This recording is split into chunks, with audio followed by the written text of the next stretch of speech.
शुरू करिए।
हाँ, आज विषय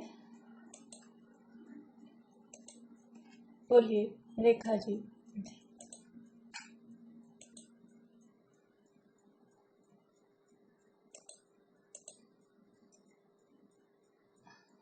अनम्यूट नहीं हो रहा, 1 मिनट रुकिए।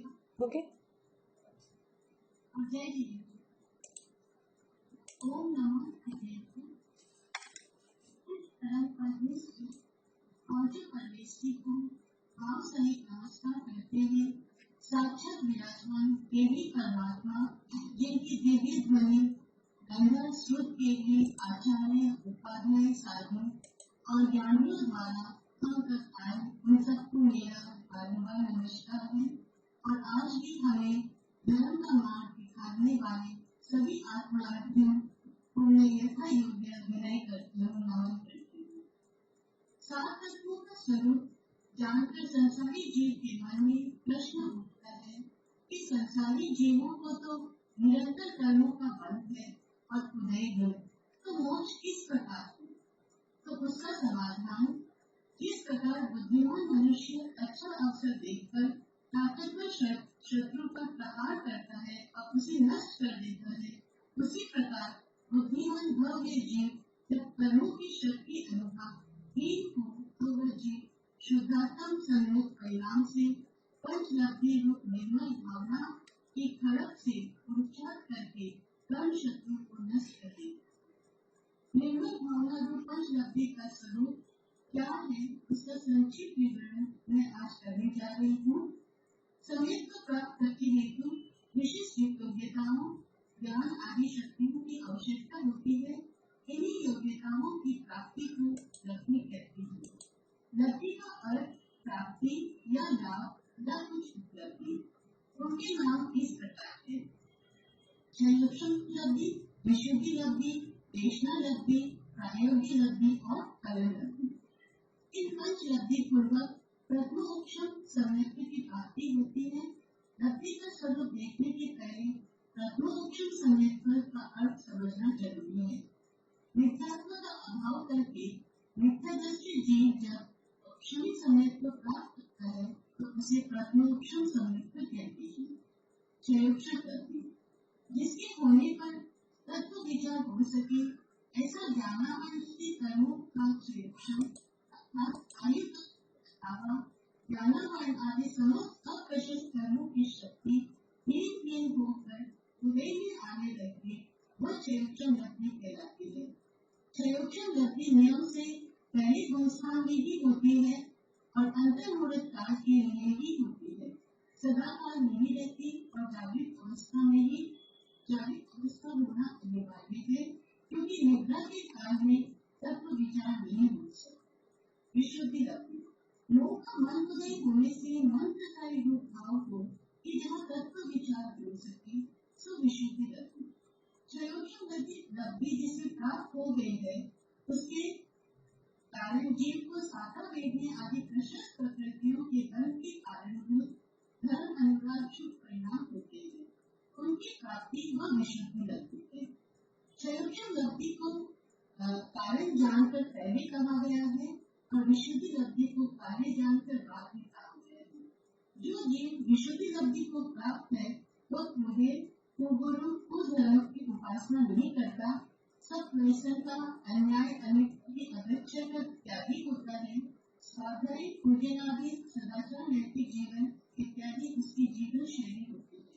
तात्पर्य यह है कि देशना जिस भूमि पर गिरे वह निर्मल भाव भूमि तैयार हो गई है। जिस प्रकार पत्थर पर बोया हुआ बीज व्यर्थ जाता है, उगता नहीं है, उसके लिए ऋतु मिति में बोना आवश्यक है। उसी प्रकार जीवानी श्रवण का सौभाग्य और समझने का उसी को होगा जिसके परिणाम विशुद्ध निर्गुण होंगे। संयोजन लब्धि नहीं है तो समझ ही नहीं आएगा, और विशुद्धि लब्धि नहीं है तो समझ में नहीं आएगा। देशना लब्धि 6 द्रव्य 7 तत्व 9 पदार्थ स्वपर का ज्ञान उपाधि इत्यादि उपदेश मिलना सो देशना, और उस देशना को सुनकर समझना, याद रखना, पुनः पुनः विचारों में लाना सो देशना लब्धि। श्रवण ग्रहण निर्धारण होने पर उस रूप परिणाम करना सच्ची देशना लब्धि है। देशना किसको होनी चाहिए और कैसे होनी चाहिए? देशना ज्ञानी गुरु की होनी चाहिए और सर्वज्ञ देव द्वारा बताए हुए वस्तु स्वरूप की मूल चर्चा होनी चाहिए, यानी आचार्य साधु पंचम चतुर्भुज सामर्थ्य ज्ञानियों का समागम उपदेश। क्या देशना और देशना लब्धि एक समान ही है? नहीं, देशना तो भाषा वर्गना है, अचेतन है, उद्गत की पर्याय है, अद्रव्य है और गुरु की अपेक्षा प्रत्यक्ष है। और देशना लब्धि मेरी में है, मेरी पर्याय है, मेरी ज्ञान की पर्याय है, और उपयोग रूप ज्ञान में ये सारी बातें चलती है। देशना मात्र निमित्त है और देशना लब्धि उपादान की योग्यता। क्या नरक में भी देशना लब्धि हो सकती है? 4 से 7वीं नरक में भी पूर्व संस्कार से देशना लब्धि हो सकती है। 3रे नरक तक उपदेश भी मिल सकता है।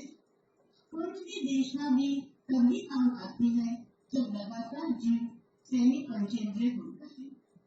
प्रायोग्य लब्धि, प्रायोग्य यानी प्रयोग में लाना, जीवानी को अपने में बैठाना, देशना की बातें गुरु उपदेश से सुनी और तत्व विचार में उपदेश को कलीप कर उसकी गहराई में जब उतर जाता है, उसे प्रायोगिक लब्धि कहते हैं।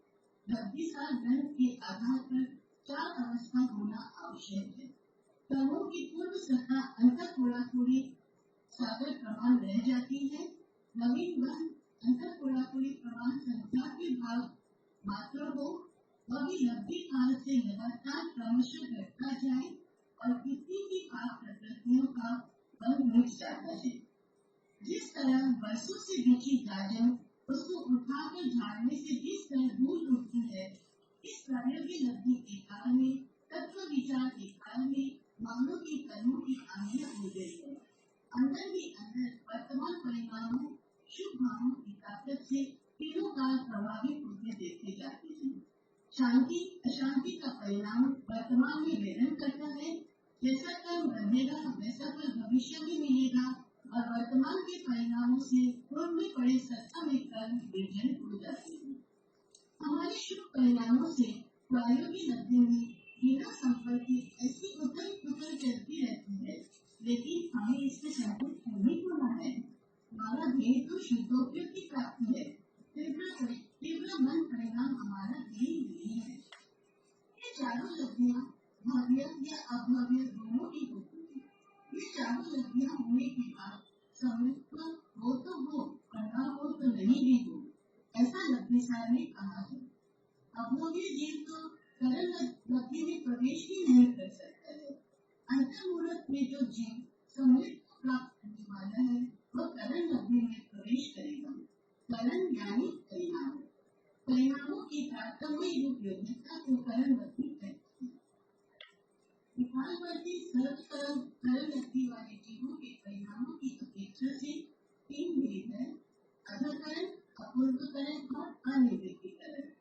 अधकरण जहाँ पहले और पिछले समयों के परिणाम समान हो सो अधकरण है। पहले अंतर्मुहूर्त काल पर्यंत अधकरण होता है, वहाँ 4 अवशेष होते हैं: समय समय अलग बनी विशुद्धता होती है। एक अंतर्मुहूर्त से नवीन बल की स्थिति घटती जाती है। इसे स्थिति बंधापसरण कहते हैं। प्रशस्त प्रकृतियों का अनुभव समय समय अनंत गुना बढ़ता है। अप्रशस्त प्रकृतियों का अनुभव बल समय समय अनंत के भाग होता है।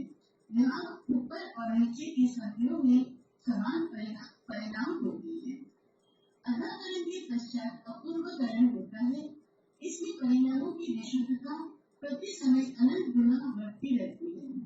जीव के अपूर्व परिणाम होते हैं। भिन्न समयवर्ती नाना जीवों के परिणाम समान न हो तो अपूर्व जीव हो। यहाँ पर 4 अवशेष होते हैं। स्थिति कांडक पूर्वकरण की स्थिति हर अंतर्मुहूर्त में कम होती है। अधिक स्थिति वाले विषय नीचे कम स्थिति वाले विषयों में आकर मिल जाती है। अनुभाग कांडक इसमें पूर्व कर्मों में अधिक वाले विषय मान अनुभाग वाले विषय में आ मिलते हैं। जैसे इस हलाहल वाले नियम कांजी में बदल जाते हैं। दो श्रेणी निर्जना अभी जीव शुद्धोक्य के निकट है, पर इसके परिणामों की विशुद्धता के निमित्त से गुणात्मक रूप से निर्जना गुण संक्रमण प्रथम समय के लिए होने वाले अपुरुष में गुण संक्रमण नहीं होता। अनिवृत्तिकरण में होता है। जो प्रशस्त कर्म पूर्ण बने हैं उनके अनु अपनी सजातीय प्रशस्त प्रकृति में गुणाकार रूप से संक्रमित होते हैं। यहाँ कर्म नहीं बताना है। कर्म तो थर्मोमीटर है परिणाम नापने के लिए। परिणामों की विशुद्धता से कर्मों में स्वयं इतने कार्य होते हैं।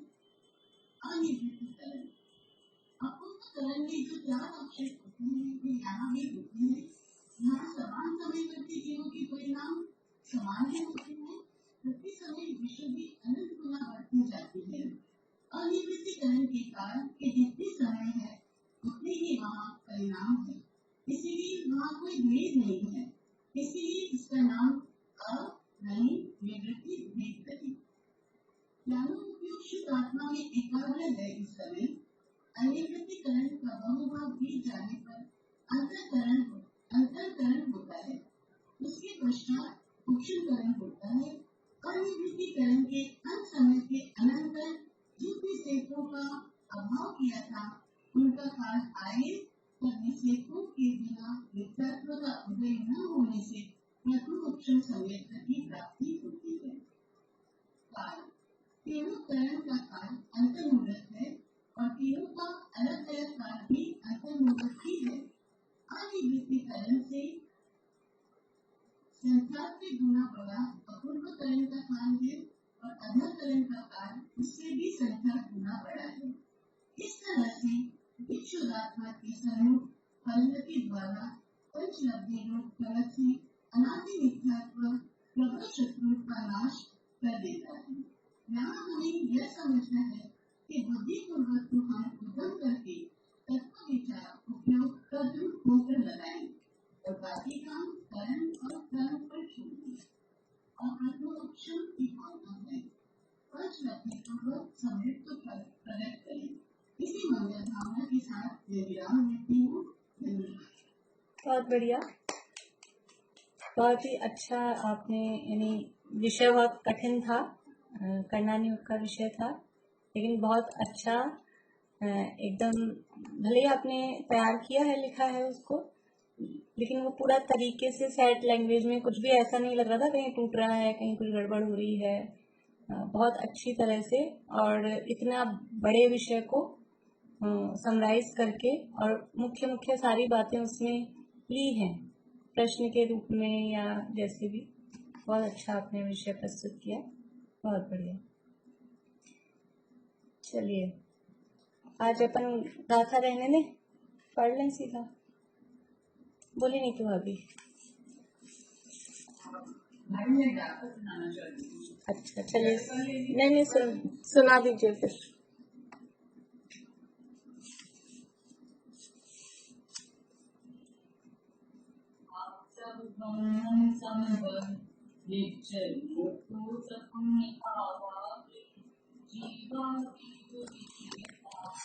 जीवा बढ़िया, बहुत अच्छा। अब हमारा प्रकरण 38वीं गाथा के आधार पर विनीता जी बोलिए, क्या कह रहे हैं? अनम्यूट करिए, अनम्यूट करिए आप। हाँ हाँ, आ रही है। गाना शुरू करें तो कौन नंबर बोले, मैं नहीं आई, मुझे पता ही कौन सा क्वेश्चन शुरू करेंगे। ठीक है, तो तुरंत मेरे पास में आपका ही नहीं है, मेरे प्रश्नोत्तरी है, चैनल की। ठीक है, 15 के बाद ठीक। अब गाना में पहुंच सकता है। अभी 38वीं गाथा के आधार पर उसकी टीका में 16 कारण का प्रकरण आया है, तो अभी हम बुक में से नहीं पढ़ रहे हैं। 16 कारण की चर्चा हम विशेष रूप से कर रहे हैं। कल हमने देखा था ये 16 कारण भावनाएं हैं, ये तीर्थंकर प्रकृति के आश्रव का कारण है और पुण्य पाप प्रकृतियों की यहाँ चर्चा आई है। तो ये जो तीर्थंकर प्रकृति है वो विशिष्ट पुण्य प्रकृति है और इस विशिष्ट पुण्य प्रकृति के कारण क्या है? ये 16 कारण भावनाएं, इसलिए इनको कारण 16 तो संख्या है और तीर्थंकर प्रकृति के बंध की ये कारण है, इसलिए इनको बोल देते हैं कारण। और 16 नंबर है तो 16 कारण और भावना मतलब इस तरह का विचार चिंतन वो सम्यक दृष्टि जीव बारंबार करते रहते हैं। तो जो चिंतन जो विचार बारंबार किया जाता है उसे भावना कहते हैं। तो इस तरह से 16 कारण भावनाएं कही जाती हैं। नाम बताएंगे 16 कारण भावनाओं के नाम? बोले सुधा जी।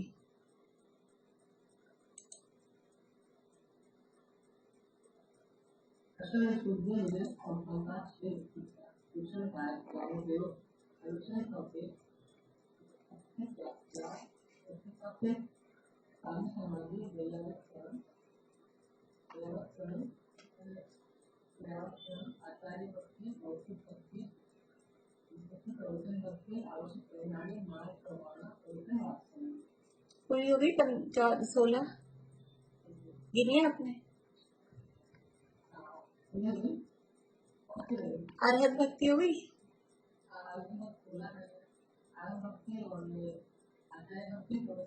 ठीक है, वो आगे पीछे बोल दिया आपने, ठीक है। हमने बात शुरू की थी, कल हमने देखा था कि तीर्थंकर प्रकृति के बंध का प्रारंभ कौन से गुणस्थान से यानी कब से हो रहा है और किसको हो रहा है। तीर्थंकर प्रकृति के बंध का प्रारंभ कब से होता है और किसको होता है? बोली रजनी जी।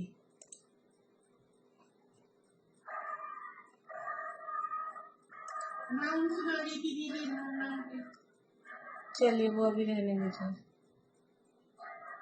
ये आंसर नहीं आता आपको? तीर्थंकर प्रकृति के बंध का प्रारंभ कब से होता है?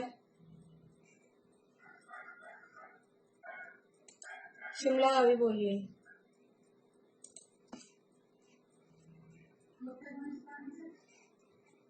चौथे गुणस्थान से, बस चौथे से ही?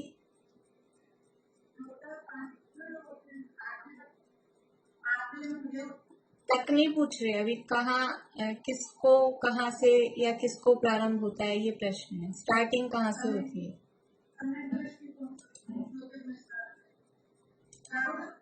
वर्षा अभी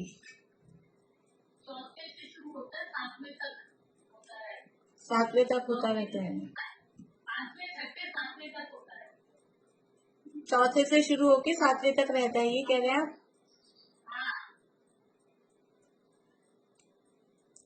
स्नेह जी।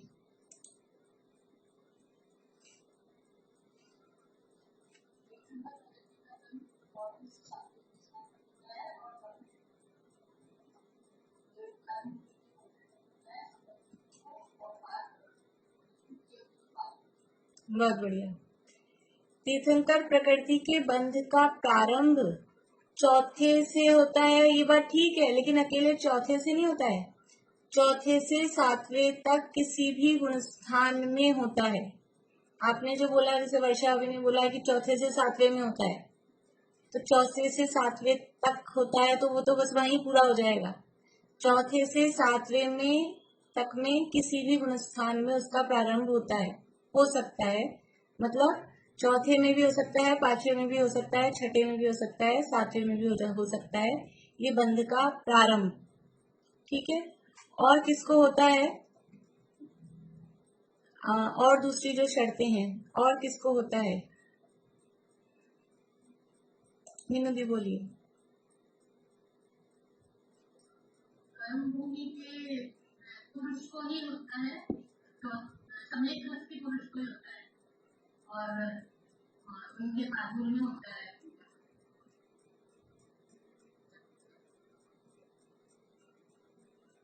केवली, शुद्ध केवली, शुद्ध केवली के बाद और कुछ देखा अभी?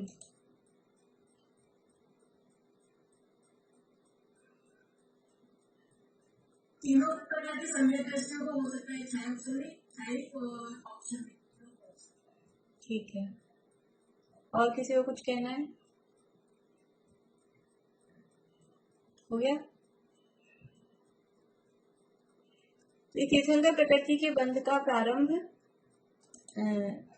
जो कर्म भूमि के मनुष्य पुरुष लिंगधारी हैं और चौथे पांचवें छठे या सातवें गुणस्थानवर्ती जो भी हैं और औपशमिक हो, शैक्षमिक हो, शायिक हो, कोई से भी समय दृष्टि हो, उनको ये प्रारंभ हो सकता है। और कहाँ होता है कि केवली शुद्ध केवली के पाद मूल में ही इसका प्रारंभ होता है, उनके निकट में ही वो इस तरह के विशुद्ध परिणाम उनको हो सकते हैं। ये विशुद्ध परिणामों के निमित्त से ये विशुद्ध परिणाम कैसे हैं, किस तरह के परिणाम होते हैं, उनको ये 16 टाइप्स में यहाँ पर बताया गया है। और कब तक होता है तीर्थंकर प्रकृति का बंध, कब तक होता है? बोली मीका भाभी।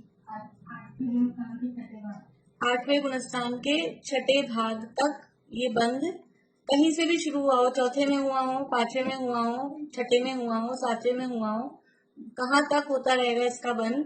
8वें गुणस्थान के छठे भाग तक इसका बंध होता रहता है। उदय कब आता है तीर्थंकर प्रकृति का? उदय कब आता है ज्योति जी?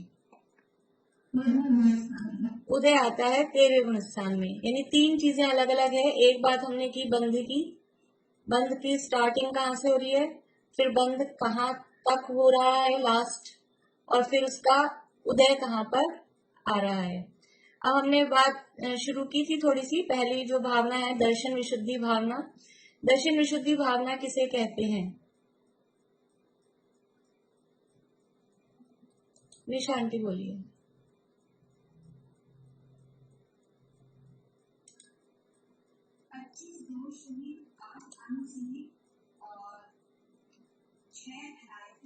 और 3 मुद्दा जो संवेद दर्शन प्राप्त किया है जिन्हें उसे मेंटेन करने के जो विशुद्ध परिणाम करते हैं उसे दर्शन विशुद्धि भावना। 25 ये जो विशुद्धि अपनी बढ़ाते हैं। यानी 8 अंग सहित और 25 दोषों रहित विशुद्ध सम्यक दर्शन की जो भावना है, वो सम्यक दर्शन की विशुद्धि बनी रहे, इस प्रकार की जो भावना है उसका नाम है दर्शन विशुद्धि भावना। और शॉर्ट में कहें तो निर्दोष सम्यक दर्शन की भावना, सम्यक दर्शन में किसी भी प्रकार का दोष नहीं लगे, इस तरह की जो भावना है उसका नाम है दर्शन विशुद्धि भावना। अभी दोष कौन से हैं कि 25 प्रकार के दोष होते हैं और 8 अंग होते हैं। तो 8 अंगों की और 8 दोषों की चर्चा अपन ने कर ली थी। 25 दोषों में से टोटल कौन कौन से हैं 25 दोष, उनको अलग अलग बताना। 25 दोष कौन कौन से हैं? मृदुला जी।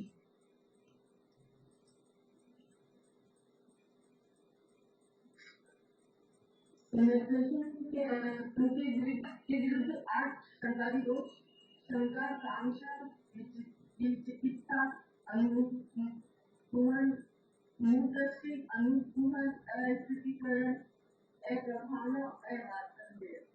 ये तो 8 दोष है। 6 अनायतन, 3 मूर्खता और 8 पद। ये इस तरह से 25 दोष हैं। उनमें से हमने शंका, कांक्षा, विचिकित्सा आदि जो 8 दोष हैं उनकी चर्चा हमने कर ली थी। उनके साथ ही उनके अपोजिट वाले वो 8 अंग हैं उनकी चर्चा अपन ने कर ली थी। अब है 6 अनायतन। अनायतन कौन से हैं या अनायतन किसे कहते हैं? सुनीता आंटी।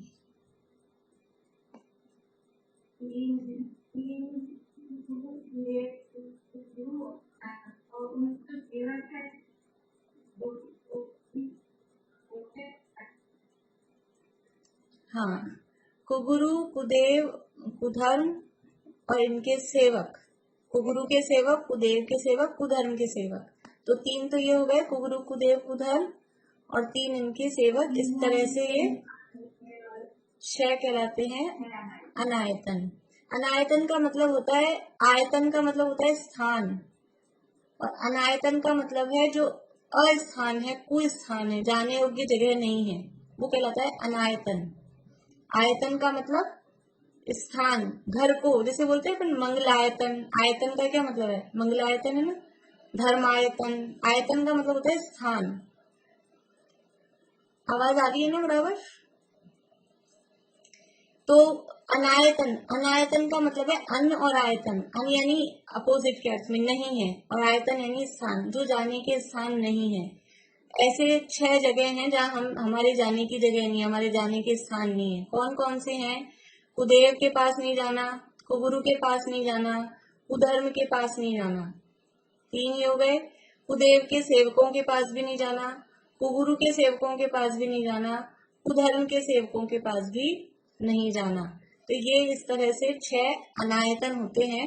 और सम्यक दृष्टि जो जीव है वो इन 6 अनायतनों का सेवन नहीं करता, मतलब इन 6 स्थानों पर नहीं जाता, और ऐसी उसकी भावना भी रहती है कि मेरे में ये दोष नहीं लगे किसी भी रूप में। तो ये 6 अनायतन हो गए। कुगुरु, कुदेव, कुधर्म का स्वरूप अभी मैं नहीं बता रही हूँ, अभी 6 डाला में अपन ने पढ़ाई है। जो सच्चे देव गुरु धर्म नहीं है वो सब कुगुरु, कुदेव, कुधर्म है। अब उतनी डिटेल में अपन नहीं जा रहे हैं। इसके बाद में है 3 मूर्ता। 3 मूर्ता कौन सी हैं? पारुल, याद है आपको 3 मूर्ता? सविता आंटी बोलिए।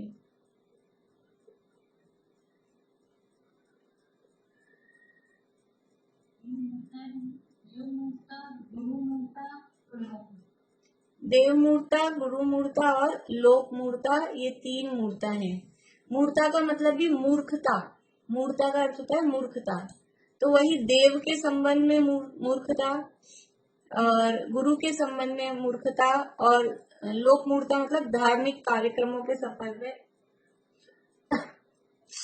धर्म के संबंध में जो मूर्खता की जाती है वो मूर्ता कहलाती है। जिसमें कि इस तरह के काम होते हैं, नदियों में स्नान करना, पर्वत से कूदने में, आत्महत्या करने में, समझते हैं हमारे को मोक्ष हो जाएगा, अग्नि में जलकर हमको मोक्ष हो जाएगा, या उसको धर्म मानना, इस तरह के भी जो काम है ये सब लोक मूर्ता कही जाती है। कुआ पूजना, देहली पूजना, ये इस तरह के जो भी काम है, वृक्ष आदि को पूजना, ऐसी जो मूर्खता भरी बातें हैं। गाय की पूंछ को पूजना कि उसमें देवता रहते हैं, गाय पहले के दिन, फिर उसके ऊपर से पूंछ, और फिर उसमें समझ रहे हैं कि देवता रह रहे हैं, उसको पूज रहे हैं।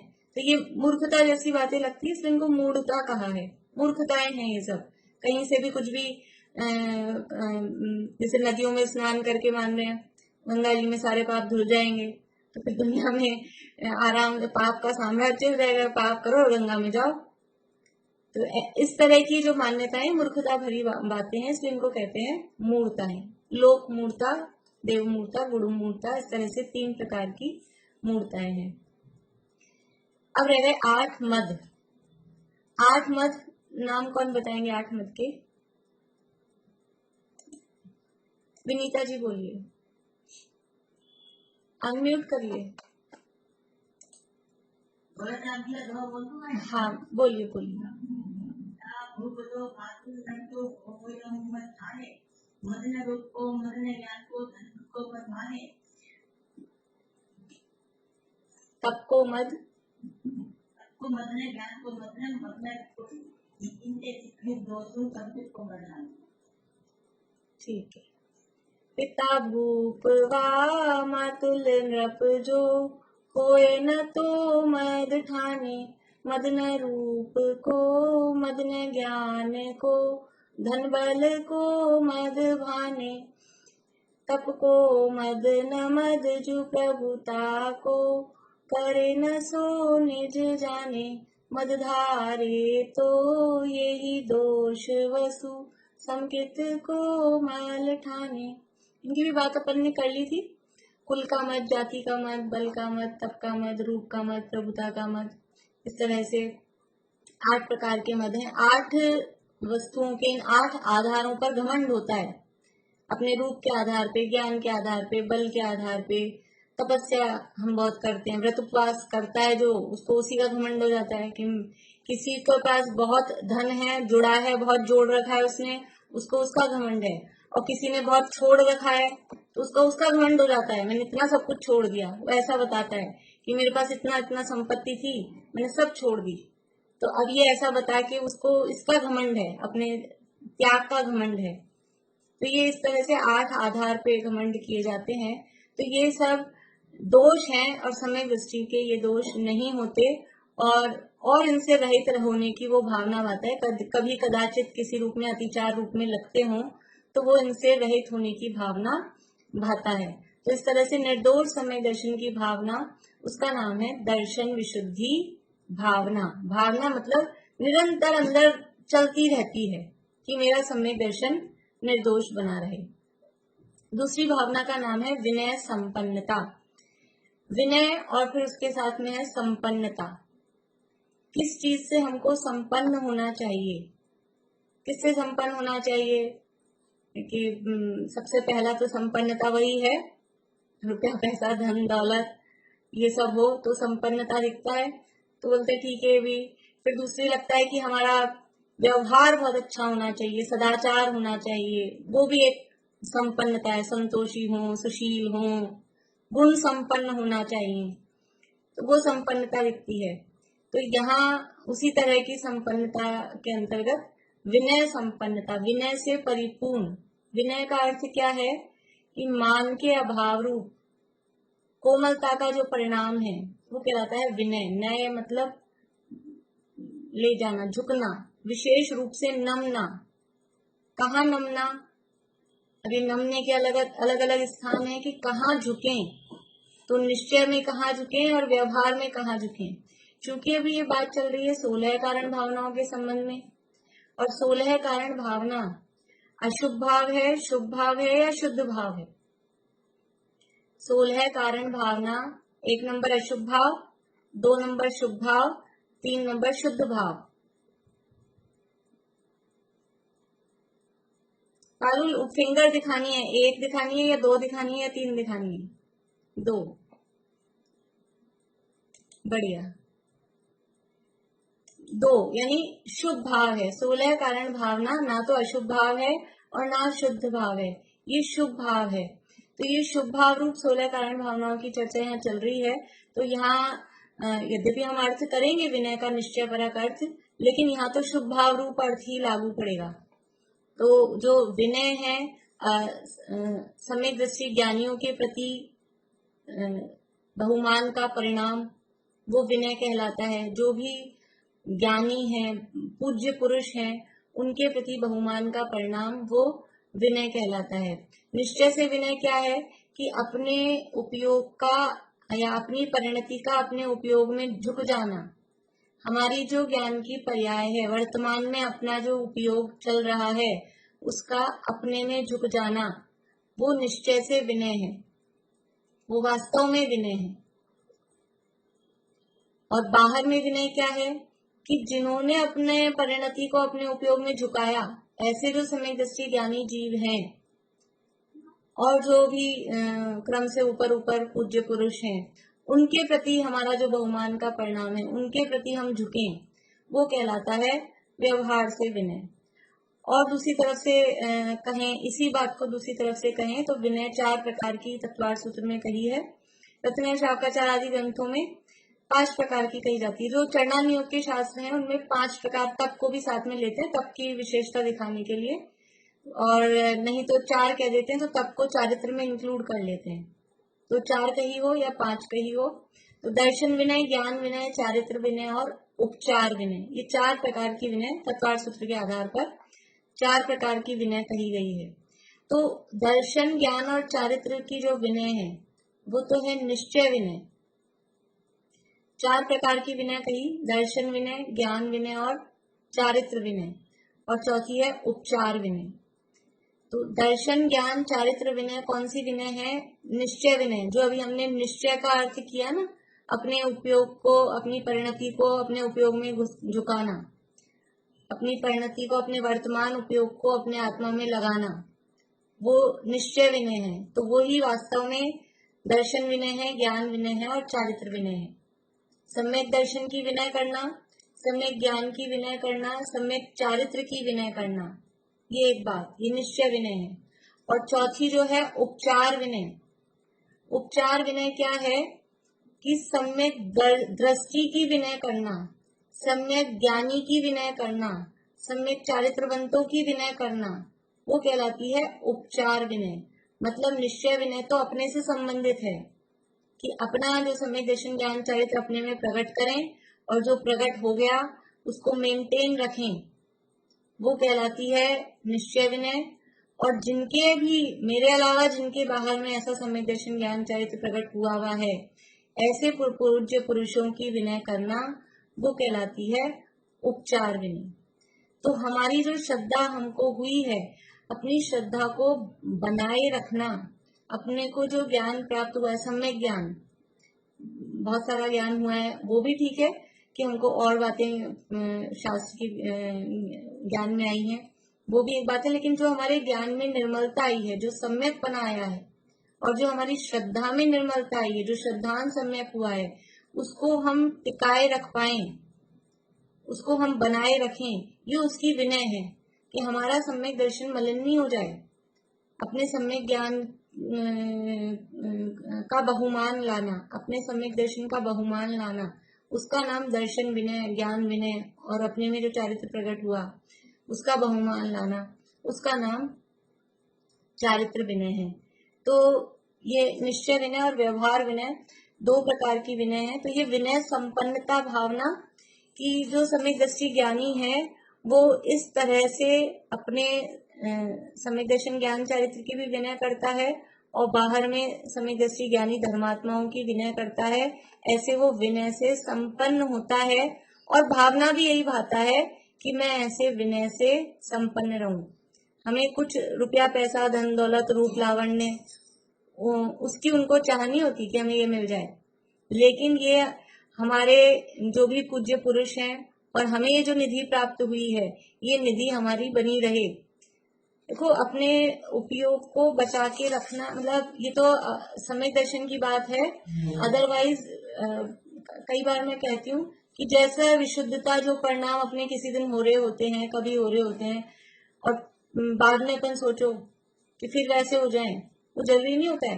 एक कषाय ऐसे हावी हो जाती है, वो सारी उसको मलिन कर देती है, और अपने को याद आती है पिछली बात कि अपने परिणाम तब अच्छे हो रहे थे, लेकिन अभी अपन चाहें तो वो नहीं हो पाते, बिगड़ जाते हैं कुछ भी करके। तो वो जो हमारे अभी विशुद्धि प्रकट हुई है, जो परिणाम हुए हैं, तो ऐसी जो विशुद्धता प्रकट हुई है वो बनी रहे। तो ये तो अपनी तो विशुद्धता की बात है, और उनको वो सम्यक दर्शन प्रकट हुआ है, उसका वो बहुमान लाएं कि मुझे ऐसी चीज प्राप्त हो गई। जिसका बहुमान आता है फिर उसको अपन संभाल के रखते हैं। जिसका बहुमान मतलब इसकी वैल्यू अपने को रहती है, और जिसकी वैल्यू ही नहीं है, कीमत ही नहीं है, ठीक है, बहुत मिलती है ऐसी चीज, क्या है, पड़ी है कहीं, ध्यान ही नहीं देते। तो जिसकी वैल्यू पता होती है उसको, उसका बहुमान आता है, उसको संभाल के रखने की बात होती है। तो अपने सम्यक दर्शन, ज्ञान, चारित्र के प्रति बहुमान का परिणाम, और सम्यक दर्शन, ज्ञान, चारित्र के धारकों के प्रति भी बहुमान का परिणाम, वो कहलाती है विनय संपन्नता भावना। ठीक है, किसी को कुछ पूछना है इसमें? तो सबसे पहले तो होती है दर्शन विशुद्धि की श्रद्धा सही हो। सबसे पहले में पहले कुछ भी मोक्ष मार्ग में कदम बढ़ाने से पहले सबसे पहले श्रद्धा सही होनी चाहिए। तो सबसे पहले तो करी दर्शन विशुद्धि। अब जिसकी श्रद्धा सही होती है, जिसकी श्रद्धा सही होती है तो उसको बहुमान आएगा कि नहीं आएगा? पूज्य पुरुषों के प्रति श्रद्धा सही हुई है तो उसको बहुमान भी आएगा, तो विनय संपन्नता भी होगी। अब जब उसको विनय आएगा, किसी चीज के प्रति बहुमान आएगा, तो बहुमान आएगा तो वो जो पूज्य पुरुष कह रहे हैं, जो बात वो कह रहे हैं, उन्होंने जो काम बताया है, वो काम भी वो बराबर प्रॉपर तरीके से करने के लिए तैयार रहेगा कि नहीं रहेगा। जैसे जिसका बहुमान होता है बच्चों को या हमको, जिसके प्रति विनय होती है, वो व्यक्ति कोई काम कहता है तो पूरे लगन से, पूरे ध्यान से, उस तरह से करेंगे। और जिसके प्रति हमको विनय ही नहीं है, श्रद्धा ही नहीं है, फिर वो व्यक्ति कुछ काम कहे तो वो उतना उत्साह, उतनी लगन वो उसमें नहीं रहती है। तो इसलिए अगली भावना है शील व्रतेश व नतिचार भावना, कि जब हमको श्रद्धा हुई, फिर उसका बहुमान आया, तो उन्होंने जो हमको शील धारण करने की बात की, जो व्रत बताए, तो उन व्रतों के प्रति भी हमको अनतिचार, उनमें अतिचार नहीं लगे, ऐसी भावना आती कि अनंत भगवान के माध्यम से, मुनिराजों के माध्यम से जो हमको व्रताधिक बताए गए हैं, जो इस तरह का पालन करने की बात कही गई है, उसको हम निर्दोष रूप से पालन कर सकें। नहीं तो क्या है कि ठीक है, जबरदस्ती इन्होंने दे दिए हैं, थोप दिए हैं, अभी तो इनकी तो आदत ही है, कोई बात नहीं, कोई देख तोड़ी ना रहा है। एक तो इस तरह की भावना, और एक जिसने दिए हैं उसके प्रति बहुमान। जैसे कुछ कहानियां अपनी इस तरह की आती हैं, समझ लीजिए कि कुंद आचार्य की जीव की है, या जो सुदर्शन सेठ है ना, सुदर्शन सेठ भी पूर्व भाव में ग्वाला थे, पिछले भाव में। और कोई ग्वाला मतलब वही अनपढ़ गंवार, गाय चराने का काम वही करता है जो पढ़ा लिखा नहीं होता है। तो एक दिन वो कहीं जंगल में मुनिराज दिख गए उसको, और उसने जाके मुनिराज को, भाई ऐसा लगा उसको, तो अपने आप ही अंदर से कुछ ऐसी फीलिंग आई, कोई बड़े महात्मा जी दिख रहे हैं। तो मुनिराज को जाके प्रणाम वगैरह किया, तो मुनिराज ने उसको योग्य समझ के नमोकार मंत्र सिखा दिया कि इसका जाप किया करो। तो वो दिन भर नमोकार, वो बहुमान आ गया उसको कि ये कोई महात्मा पुरुष है, और इन्होंने जो मुझे मंत्र दिया है ना, अर्थ कुछ नहीं जानता था, समझता कुछ नहीं था, वाला था, अज्ञानी था, मूर्ख था, लेकिन बस ये महात्मा जी, उनके प्रति बहुमान था कि ये कोई बड़े महात्मा जी हैं, इन्होंने मुझे कुछ मंत्र दिया है।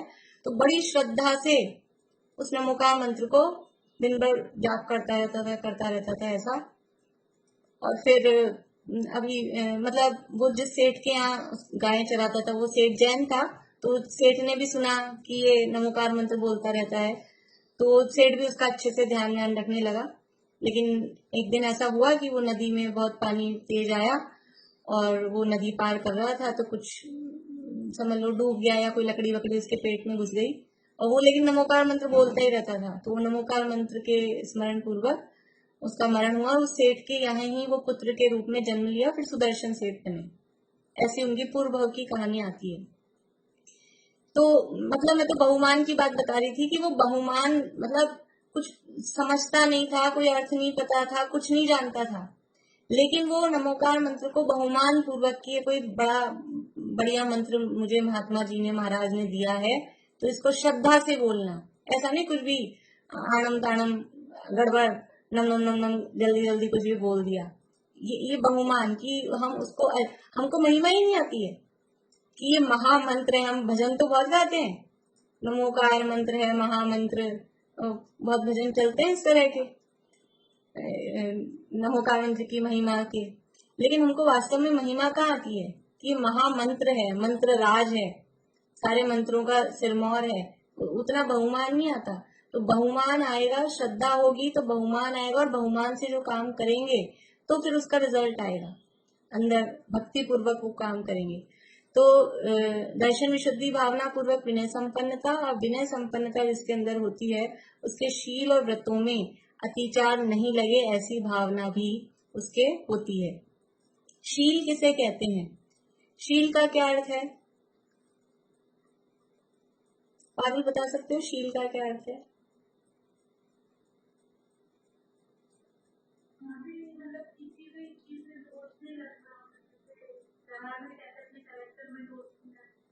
ठीक, बढ़िया। बेगा अभी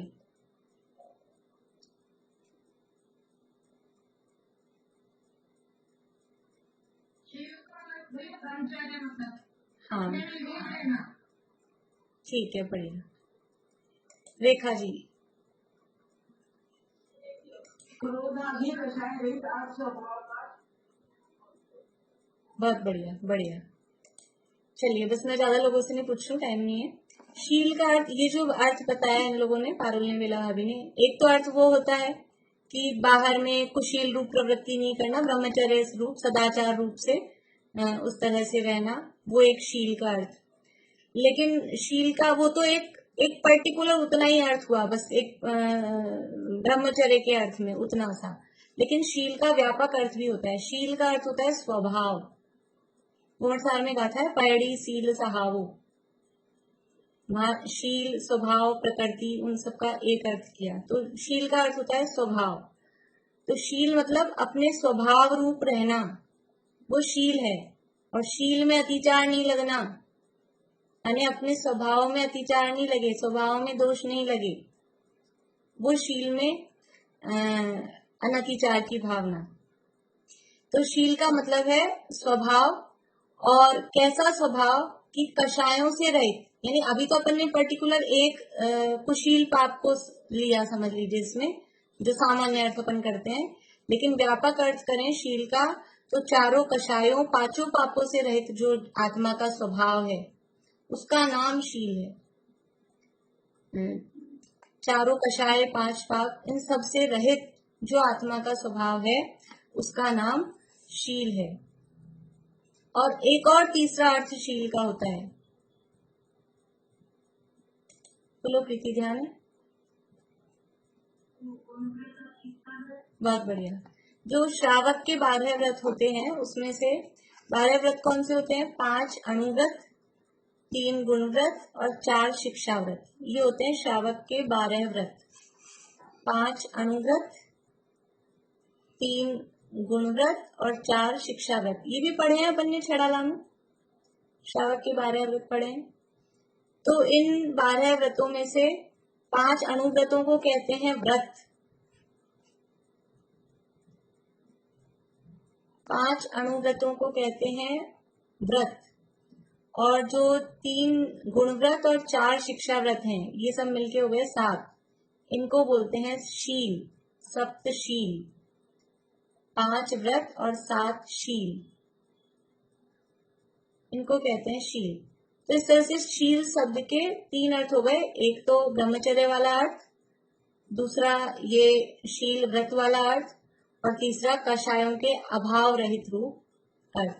ऐसे शील शब्द के 3 अर्थ हुए। तो शील और व्रतों में अतिचार नहीं लगाना।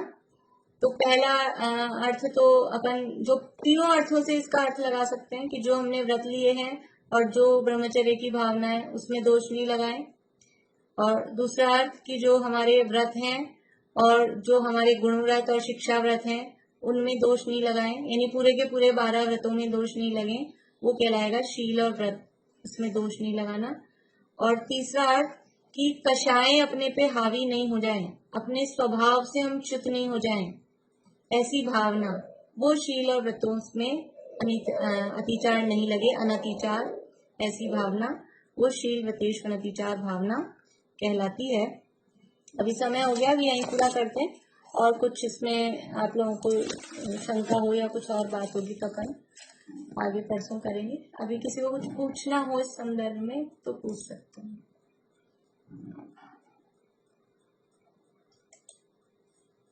चलिए, अभी यहीं पूरा करते हैं। 1-2 मिनट में शुरू करेंगे फिर तत्काल सूत्र की। जय श्री सभी को।